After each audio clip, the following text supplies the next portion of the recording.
Privacy ng magjowa. Bakit? Ilang taon ba anak mo? Minor ba? Siyempre pag minor, andyan ka lang sa tabi. Ikaw talaga magsasabi lahat. May mga iba sa atin, bawal pag-usapan ang mga topic tulad ng crush sa bahay, magagalit si Papa. Bakit ganon? Kayo ba? Ilang taon ba kayo nung nagka-crush? 29 years old? Imposible naman yan. Pabata ng pabata ngayon, tanggapin na natin yan. At saka, bakit natatakot kayong pag-usapan yan? Normal naman yan, nangyari naman yan sa atin.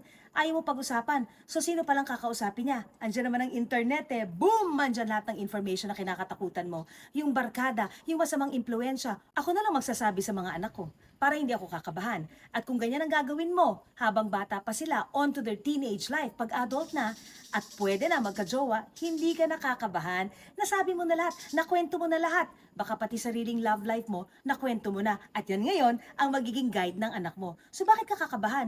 Ngayon, kung may konting sekreto, there's such a thing naman talaga as privacy. Huwag ka basta-bastang titingin sa telepono, titingin sa email, magkakalkal ng gamit ng anak mo para mahuli mo. Para saan?